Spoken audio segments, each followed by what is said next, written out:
का मकसद सिर्फ और सिर्फ एक है, भारतीय जनता पार्टी का जो विरोध करेगा उस पर ईडी में केस होगा, उस पर prevention of money laundering act में केस होगा। दूसरी जो एक महत्वपूर्ण बात है समझने वाली, कि अपने दुश्मनों पर भारतीय जनता पार्टी से ईडी से क्यों केस कराती है, सिर्फ prevention of money laundering act में क्यों केस करवाती है? देश में इतने कानून है, प्रिवेंशन ऑफ करप्शन एक्ट है, पूरा आपका सीआरपीसी है, क्रिमिनल प्रोसीजर कोड, लेकिन भारतीय जनता पार्टी के दुश्मनों के खिलाफ या भारतीय जनता पार्टी के जो विपक्षी नेता हैं उनके खिलाफ से prevention of money laundering act में क्यों केस होता है? इसलिए होता है क्योंकि इस देश में सिर्फ एक कानून है, prevention of money laundering act, जिस कानून में बेल मिलना लगभग असंभव है। क्यों असंभव है? क्योंकि prevention of money laundering act तब बना था जब भारत ने international conventions against counter terrorism और नारकोटिक्स को साइन किया था। मनी लॉन्ड्रिंग एक्ट में, prevention of money laundering act में बेल इसलिए नहीं मिलती है कि ऐसा ना हो कि मनी लॉन्ड्रिंग करके कहीं किसी आतंकवादियों को पैसा चला जाए, कहीं कोई आतंकवादियों का के द्वारा हमला हो जाए, कहीं कोई ड्रग्स ट्रेडिंग ना हो जाए।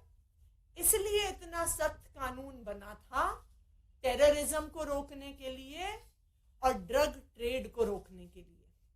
इसलिए पीएमएलए में, prevention of money laundering act में बेल मिलना लगभग असंभव है। लेकिन आज ईडी पीएमएलए को ड्रग्स की तस्करी के लिए नहीं इस्तेमाल कर रही है, आतंकवादियों के खिलाफ नहीं इस्तेमाल कर रही है, सिर्फ और सिर्फ अपने विपक्षी नेताओं के खिलाफ इस्तेमाल कर रही है कि एक बारी केस हो जाए तो उनको बेल नहीं मिलेगी और फिर भारतीय जनता पार्टी के प्रवक्ता टीवी पे आके कह सकते हैं कि देखा, इनको तो कोर्ट से भी बेल नहीं मिल रही है, इनको किसी को भी prevention of money laundering act में बेल मिलना लगभग असंभव है।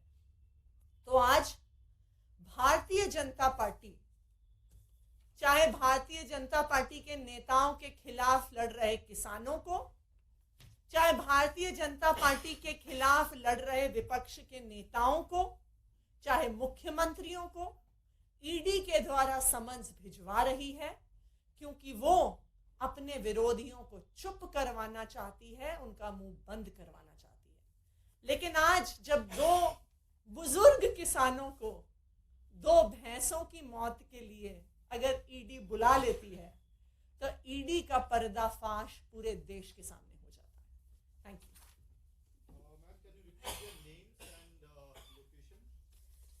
इनका नाम है कन्हैयन, एज 72, और कृष्णन, एज 66। ये तमिलनाडु के सालम डिस्ट्रिक्ट से हैं। हाँ जी, और कृष्णन 66।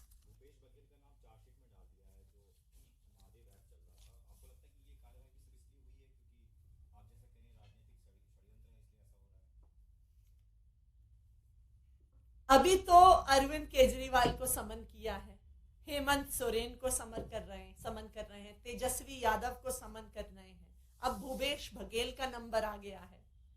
जिस स्पीड पर भारतीय जनता पार्टी चल रही है, जब तक लोकसभा का चुनाव आएगा वो विपक्ष के सारे नेताओं को जेल में डाल देगी, क्योंकि इससे अच्छा चुनाव जीतने का क्या तरीका हो सकता है?